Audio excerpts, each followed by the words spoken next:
Hello everyone, it's me, Nancy Finch, doing tea with Nan and adjusting the camera.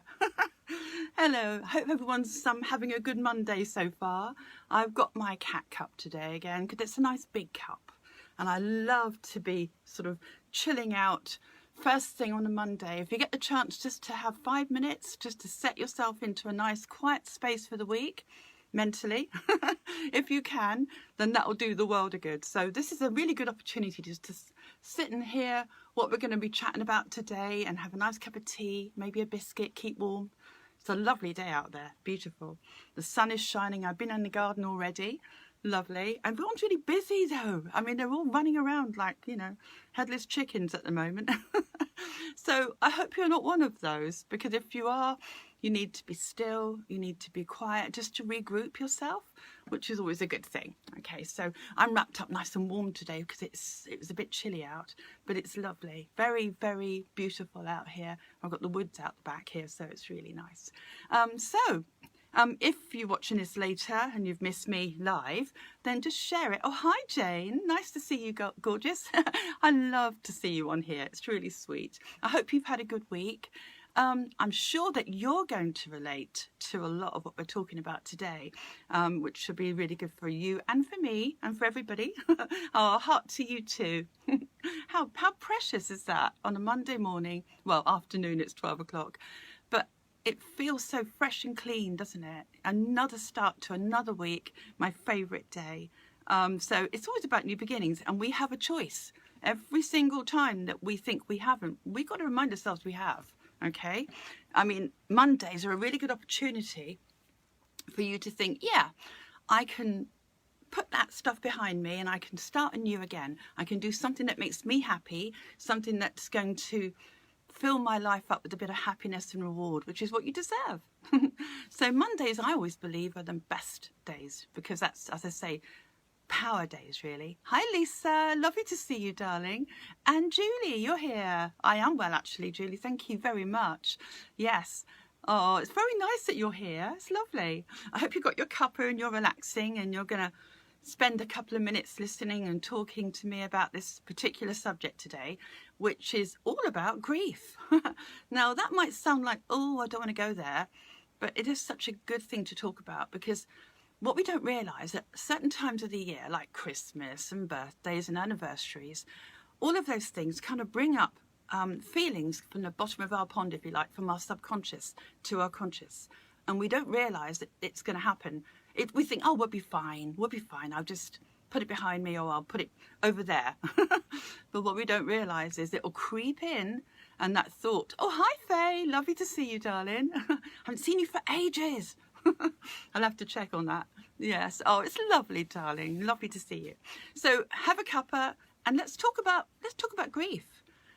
Today, I mean, obviously I plan to talk about it, but interestingly enough, all this week I have been dreaming about my mother. And it's a good thing, by the way, because I absolutely adored her. She was lovely. She went about 15 years ago, but it was really good because the dreams they don't always make a lot of sense, dreams. Okay, I love dreams, I understand them, but they don't make a lot of sense. What is really important about a dream is the feeling you get when you're in that dream, not so much what you're dreaming about. And that's why this connects so nicely to the dreams talk I did, number 11. But that is really important, that once we analyse our dreams, think, okay, that's something that I've been pushing down. It's in here on the subconscious, okay? And that dream or that feeling, whether you're dreaming about them, I mean, obviously that's things you've been squashing down and it comes up, like with myself. Oh, hi, Annie. I thought you'd be out on the allotment today. Thank you for joining me. I hope you've got a nice cuppa and you're relaxing. Good.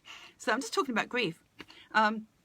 But I've been dreaming about Mum, and oh, every Christmas we used to have such a laugh, and it'd be over the simplest things. You know, we'd dance around the kitchen with the turkey when I was younger, or we'd be just silly. And I love the silliness at Christmas because and putting the Christmas decorations up and stuff like that, you know, that were very nice. So that little Nan inside me thought, oh, I love that. And I miss that. Of course I do. You all do. We all miss people we haven't got, but we can change how we feel about that.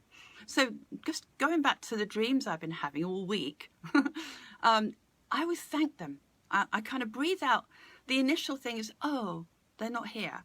So I breathe that feeling out, and then I think of a gratitude thing. I think of things that I shared with them that makes me happy, okay? And so you can reform that. And do you know what? The people that you're dreaming about, if they're no longer here, they quite often, I mean, they come down to your consciousness. Here you are asleep, and you dream, and you go up to here. Here they are, and they come down to here. So what they're doing is they're meeting you halfway, and they come into your consciousness through a dream, okay? And that wasn't entirely what I was going to talk about today, but it seems to me that when they really want to connect with you and you have that bond with somebody, that's what they often do, come back in a dream, okay? It can happen with animals as well. So they're coming back into your consciousness. So I breathe out the loss as such and think, right now I'm just going to feel the love. So this ties in beautifully with a talk I've done, Separate Love from Loss, and that's number 26. So what that does is an exercise to take away the pain, if you like, the sadness, and to give you a feeling of having, this nice having bit, okay? So you separate two colours and you throw that bit away because you don't need that negative. It's very bad for you. And you sort of take a little piece of wool or whatever you're going to use and you wrap it around you, and that reminds you of the love, okay? Beautiful exercise, really wholesome this time of year. So, and that's just one thing that I really suggest that some of you do if we're going to be missing people. I mean, quite often families get together, and that's when you start talking about people who aren't there. So you do need to kind of fix that feeling, because if you don't address it, yes, it will come up in a dream again and again, but you're affecting your immune system, which is this one here, the green. This goes down. Now, I tested this out today, and I thought, I'm just going to have to make sure. I did my own card readings, which is something I do for everybody, by the way, and most of you on here know this. But I did my own card readings, and as I say, they're available to you if you want them. But basically, to check in to see what my subconscious was doing. And yes, my green was a bit lower. So I worked on that, and I did the exercises that I'm talking about. And then I did the card reading again to evaluate what the energy was in that area. And sure enough, voila, open, right at the top, healthy. So my immune system is now back to normal, but it wasn't this morning when I first got up. And we don't know this. It's like a little weed going in the garden, you know, you don't see it, but you might see the evidence of it. It might be achy shoulders. It might be, it might just be feeling that you can't breathe properly or feeling heavy or whatever in this area. It could be some evidence in this area that indicates that that area is low. And we need that to be working well, don't we? So when we're having this feeling of, we're missing that person, and we tend to not want to go there, we have to address it so that we can make sure that we are okay on a physical and emotional level. Because when this is open, you're feeling better as well. You're feeling love, okay, not loss. So I wanted to talk about that, but there are a couple of things you can do. Now, I haven't done, obviously the breathing out thing is good, and to separate from loss, or just to think of all the good things that that person did with you or for you is enough to change your emotional bloom from here to here. But there are a couple more things I've done or I use, and it'd be really nice if you could just make a note of these, okay, if you want to. One is to have a grief bench. Now, what I mean by that, or a place that you used to like to go together, literally, could be a garden, could be it could be a bench that you just sit on and imagine that a person's there with you. That's what I do. I just imagine I'm sitting there with somebody that I love, and then they're talking to you and you're imagining that conversation. Now, I meant to do a talk about this, a proper talk for Nan Talks, but I've run out of time. So I will do that at some point in the next few days. I always get round to it. But this is good that we're talking about it today, because you imagine you're sitting there and the person you love is beside you, and they can hold your hand, or they can say nothing if you want them to. In your mind, you're only imagining that they're going to connect with you. But you can have this conversation with them, you know, mums, dads, people, grands, anybody that's gone. You can have a conversation with somebody very lovely and imagine you actually talking to them. You can do this out loud if you want to, but you can do it in your mind as well. You can actually sit in your garden and imagine they're sat with you, if you like, okay? Because everybody's got somebody that they're missing, everybody. I don't know anyone that hasn't got someone they go, oh, I wish that person was here. So even if that person hasn't actually been deceased and they're just someone that is not in your consciousness at the moment, they're on the other side of the world, you can still do this because you're still grieving them, aren't you? So this is a really good exercise for grief. So you're going to imagine that they're there. You're going to have this imaginary conversation with them. And it's a bit like you're just chatting away, and you know, in your consciousness, you know what they would say to you. You know what their answer would be to your questions. You know what conversation you would have. So this might sound like a sad idea, but it isn't, because when you do it, you're feeling, you're feeling reward, you're feeling loved, you're feeling supported. And that's a really good feeling. And all those memories that you've got from that person, you know, you remember an awful lot more about them than you think. And you've stored all that information in your subconscious. So when you're doing this bench thing, you know, things will come into your mind to say to them, and you'll hear the answer, what they would have said. And you can do that as long as you like. It can be a 5-minute exercise. It can be half an hour if you want to. I guess what I do, and most other people I suggest this to, it's usually about 5 minutes, 5-10 minutes. But it depends on how you feel. Whatever you want to do is your thing. But yeah, so you sit down and you imagine that person's with you, and you connect to them with your heart. And you talk to them, or you imagine talking to them. Okay? So that's one really good thing. And you can end it by, to conclude it, you can sort of imagine they're still on the bench as you walk away, and you're coming back another time. That they're still here in your consciousness, you're coming back. Okay? That's a nice way of doing it. Another way of doing it, actually, which I haven't put on my board today, is you can light a candle and you can simply talk to them as if they're on the phone. And you're going to tell them all about everything you've been doing, and they're going to listen and they're going to respond, and that in your mind, you're imagining the answer that would come back to you. In actual fact, what you're doing with a candle, if you want to do that, or the bench, as soon as you think of somebody, they have to come to you. Their energy has to come to you. So it's most likely you'll feel that person around you in your energy, because as soon as you start thinking of someone, it's like telepathy. That energy, that person will come to your consciousness. So when I was thinking about my mum all week, she came to me in the dreams. I felt her love around, but she came to me in a dream. So you're always going to feel it. You'll feel perhaps they'll be more present in your mind because you're thinking of them, because they'll be around you. So you've got the candle, you can talk to them, imagine that you're on the phone to them, you're chatting away, and when you finish a conversation and you're happy with that, then you blow the candle out for another time. That's another way of doing it. And what's the other one? Oh yeah, this is a really nice one, and I do give this one to all my clients, okay? And I haven't done a talk on this, but I plan to. And it's all about a happy memory book. Now, this is a really nice idea, because you can get yourself a little book. I suggest it's a tiny book, because if you have a big book, that's a bit daunting to sort of fill a great big book up. But if you have a little book, something like this, then it's not quite so, it's easy to pick up, it's easy to take with you, and it's kind of childlike as well. It's like a little child wanting a little book of memories, okay? And this is your happy memory book. Really good for your immune system. I give this out all the time to people who I feel are missing people and their immune system is suffering because of it. So all you've got to do is take your little book, get yourself a little book just for that. And this is happy memories. Now, this can be a memory about people, you miss, just one particular person if you want, or you can have a whole family of people. I remember Aunt so-and-so. Hi, John. I will forgive, but I won't forget my mum's sometimes in my dreams. Yeah, well, there's a whole story behind that, John. And if you do have dreams or you're missing somebody, then it is a good idea to connect, just to have an understanding of, you might find that something pops into your head. If you didn't have a really good relationship with parents and you're missing them, that's another good point, actually. You can still connect to them and you can talk to them and get that out of your system, and then feel as if they are, going to respond to you with love, because that is a really nice way of doing that. That heals your heart. And again, like I said, if you've got feelings towards somebody that you need to forgive them, or you feel that you didn't have a very fair time and they've gone but you miss them, that's still going to affect this area, and your immune system is going to suffer because of it. And we can't have that. So it's not doing any good to you, and it's not going to help. People think, oh, I'm okay, I'm fine, and they squash it down. But they really haven't squashed it down. It's in the back of their mind. It's in their hearts. So whether you had a great relationship or not, it doesn't matter. You need to connect to people you are missing or you're thinking about at Christmas, anniversaries, birthdays, anything. Because you do need to be aware, in control of it, aware of it and in control of it. That's the most important thing.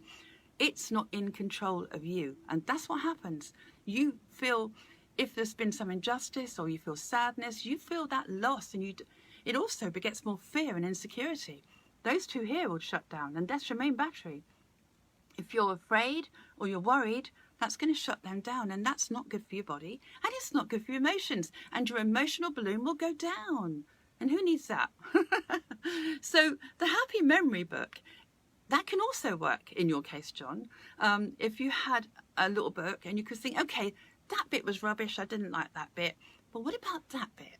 And what about that bit and that bit?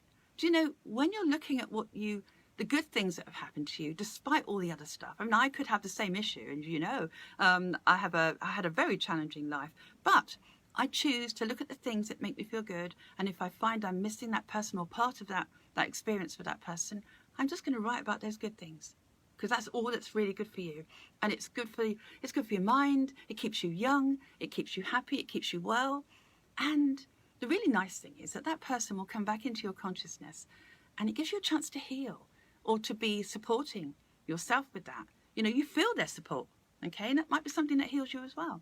So going back to the memory book, you'd be surprised how quickly, as soon as you start writing on page 1, and this could be about mums, dads, everyone else, whatever. It could be a book for each if you want. But yeah, just put it in and just remember that lovely memory. Put it in a sentence and just experience that again. Just think, oh, that was lovely. You know, that memory of going, I don't know, to a trip or whatever you've done. I've got loads of them, and I pick them out. I cherry pick them. I take the one I want, and I think that makes me feel good. And I remember that, and I remember that. But I don't choose to remember anything that was sour or sad alongside those memories. I will not do that, because that isn't good for you. So when you're grieving, you understand your inner child needs that person, even if they weren't great or they were great. There's going to be things you need to remember. You know, it's good to be happy, not sad.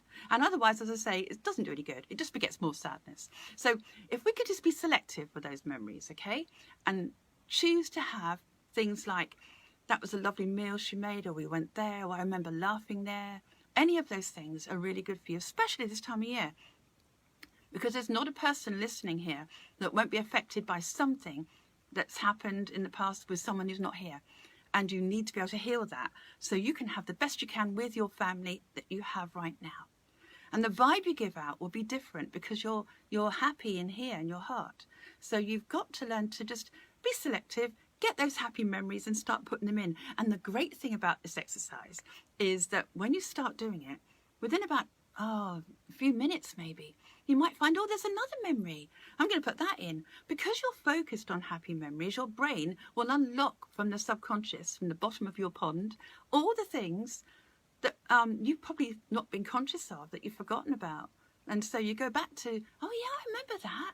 And that bit was lovely. And I loved it when he or she did that. And that's what you need to put in your book. It's a very healing thing to do. And I think at Christmas time especially, it compounds all those feelings, doesn't it? So get your book, put your love into that book. Put the love of the memory. That's very healing, okay? So that's one thing you can do. So you've got the grief bench if you need to have a conversation, okay? And that could be offloading, that could be having an interaction, okay?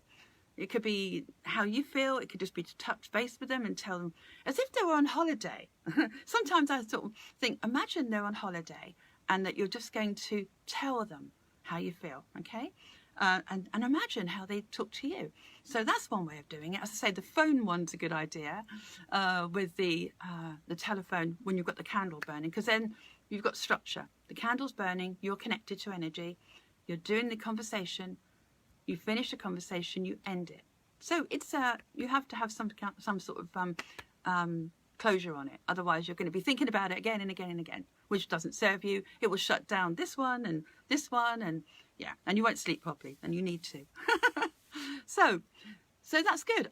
Yeah, I think I've got a gratitude book, but I haven't started my memory book on my mother, so I think I'll start that today.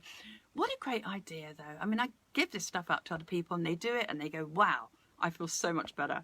And I did too already. All I did this morning to correct that imbalance that I had here was to separate love from loss and think of some nice things.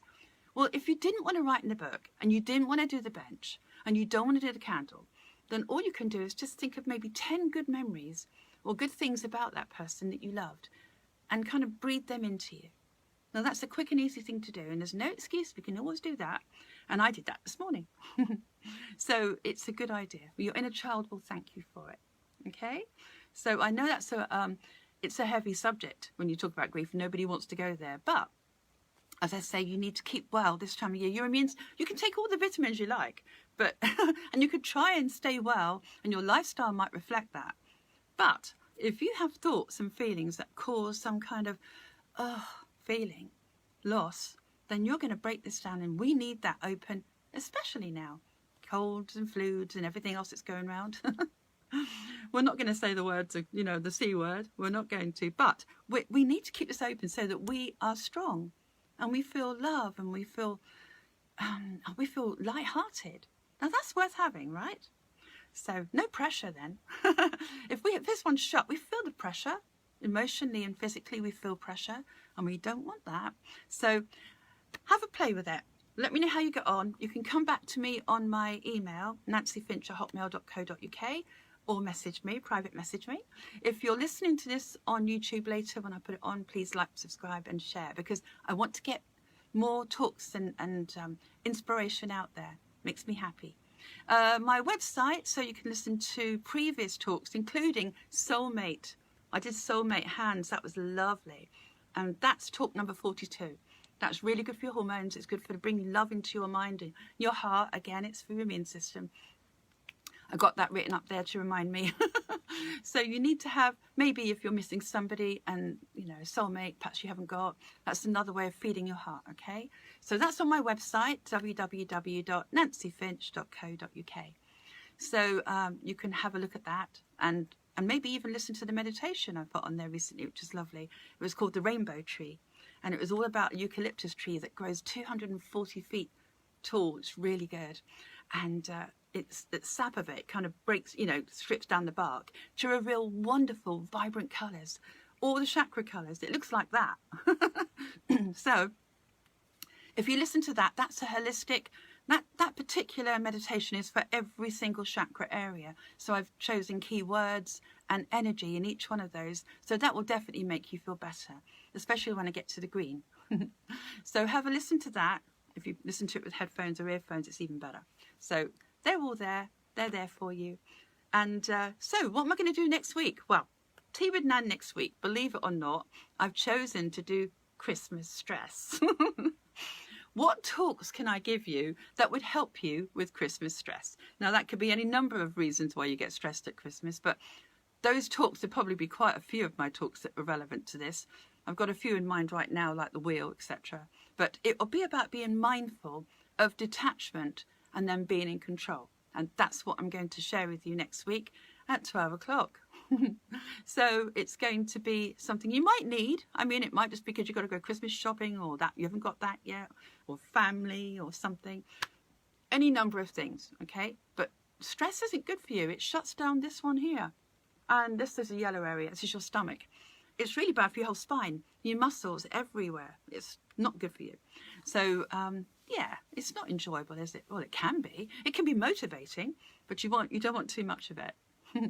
So, because that affects your digestion and everything. So listen next week for that, because that's all going to be about how you can avoid Christmas stress, okay? Oh, thank you, Jane. And thank you, John.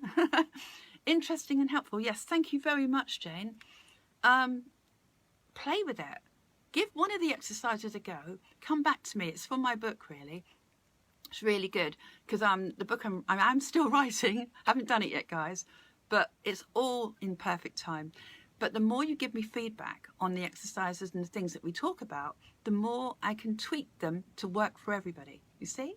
So you've got the bench, if you want to talk to your person. You've got your book, your lovely memory book. I hope you do that, because if you keep the book, you can open it whenever you feel sad and just remember again and again and again. Great. I'll start mine in a minute. So I'm going to inspire you. So you've got the bench, you've got the candle. You can always have a conversation. That's quite nice at night if you're missing them and there's no one around. You just put your candle on and you just talk to them, and you can go to bed peacefully. It gives you a sense of peace, which is something really lovely, and you'll sleep better, okay? you'll see the difference, and come back to me and tell me. So that's it for me. I hope you've had a lovely rest in your day while you've listened to me, Tea with Nan. Stay warm, stay happy, keep your emotional balloon high. Don't allow anything to bring that down, because you have a choice no matter what circumstances around you, okay? Oh, Julie says she's going to do a memory book. It's a really nice thing to do, especially at Christmas. Hey, I'll tell you what, something else you could do. You could ask your family, if they all have knowledge or experience of that person, you could ask them for happy memories. And you could put that in there about the person. So it might be, your daughter remembers this about them, or your son, or your, you've got other people in the family that have happy memories. They can always put it in there as well. Then you can all share it. Put it on the table and write things about that person for Christmas. Maybe when you're all sat around together, you can do that. That's a really nice idea. It can be personal, or you can share it with your family and then get everyone in to write things about that person that they love. And it's a very healthy thing to do, because it's celebrating them, isn't it? It's not feeling sad or lost. In fact, you're bringing them closer to you because of it. And if you need to heal a situation with that person, do the bench first. I'm thinking of you, John. Do the bench, talk to them, or do the candle, get it out and heal. And then you'll be better here, and the energy of that person will feel it too, okay? Because they're around you. Anyway, I'm going to go now. I love you all. Oh, that's really nice. Thank you, Julie. It means a lot to me, and I just love being able to share what I do and what I know works, okay? And I like to make sure that you're all feeling better emotionally and physically. So it's good mentally as well. It's for all of it. Lots of love to all of you. Lots of hearts to you too. And I will see you next week. I'll try and get round to doing another proper Nan talk and put that on as well. Then you've got that to reinforce it. Lovely. Well, I'll see you soon. Take care. Namaste. Lots of love. And please share this with your family and friends. Bye. Have fun. Bye.